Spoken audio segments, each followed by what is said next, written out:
हर सांस में जहर घोल रही है हमारी हवा और हम चुपचाप इसे पी रहे हैं। चौंक गए ना? तो रुकिए, क्योंकि ये सच आपके होश उड़ा देगा। क्या आपने कभी सोचा है कि जिस हवा में हम सांस लेते हैं वो कितनी खतरनाक हो सकती है? साफ दिखने वाली हवा भी जहरीली हो सकती है। तो आज हम बात करेंगे भारत में वायु प्रदूषण की, जो न सिर्फ हमारी सेहत बल्कि हमारे बच्चों के भविष्य को भी खतरे में डाल रहा है। तो चलिए इस गंभीर मुद्दे को समझते हैं और जानते हैं कि हम क्या कर सकते हैं। नमस्कार, मैं हूं शालिनी सिंह और आप देख रहे हैं BS24 न्यूज। वायु प्रदूषण का सच। 2024 की IQ ईयर रिपोर्ट ने चौंकाने वाला खुलासा किया। दुनिया का सबसे प्रदूषित शहर और कोई नहीं। ये सुनकर आपके दिमाग में सबसे पहले दिल्ली का नाम आ रहा, लेकिन ऐसा बिल्कुल भी नहीं है। बल्कि भारत का बायनीट हाट, जो असम और मेघालय की सीमा पर बसा, हरे भरे जंगलों और साफ नदियों के लिए मशहूर। लेकिन इस इलाके में ऐसा क्या हुआ है? तो ये सिर्फ शुरुआत है। भारत के 1.4 अरब लोग ऐसी ही हवा में सांस ले रहे हैं, जो WHO के मानकों को बिल्कुल पूरा नहीं करती है। PM 2.5 छोटा कण लेकिन बड़ा खतरा। PM 2.5 वो सूक्ष्म कण है जो बाल की मोटाई से 30 गुना ज्यादा छोटे होते हैं। ये हमारे फेफड़ों, खून और दिल तक पहुंचकर स्ट्रोक, अस्थमा और कैंसर जैसी बीमारियों का खतरा बढ़ाते हैं। बच्चों पर इसका असर सबसे ज्यादा है, क्योंकि वे अपने वजन के हिसाब से ज्यादा हवा में सांस लेते हैं। WHO कहता है कि PM 2.5 का स्तर माइक्रोग्राम प्रति मीटर क्यूब होना चाहिए, लेकिन भारत में औसतन 50.6 है।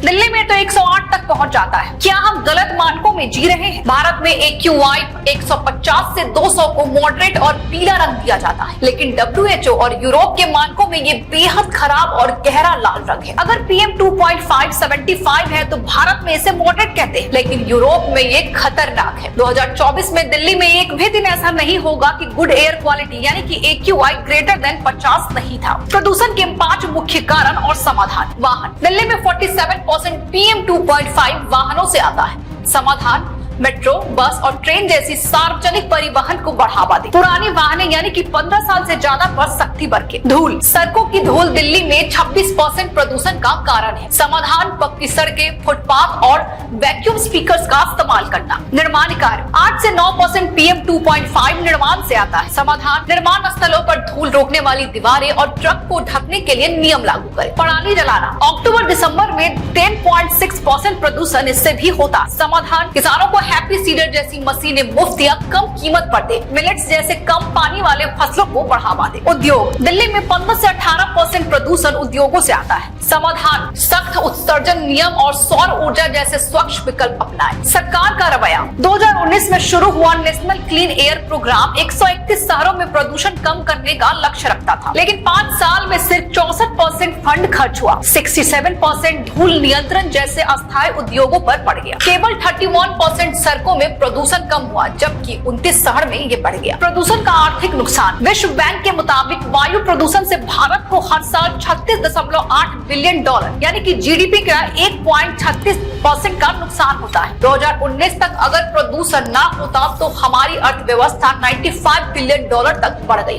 तो हम क्या करें? अपने शहर का PM 2.5 का स्तर चेक करें और कमेंट में बताएं। सार्वजनिक परिवहन का इस्तेमाल करें। सरकार से सख्त कदम उठाने की मांग करें। स्वास्थ्य और टर्म इंश्योरेंस ले, क्योंकि प्रदूषण से होने वाली बीमारियों का खर्च लाखों में हो सकता है। ये सिर्फ हवा का सवाल नहीं, हमारे बच्चों के भविष्य का सवाल है। आवाज उठाएं, क्योंकि साफ हवा हमारा हक है।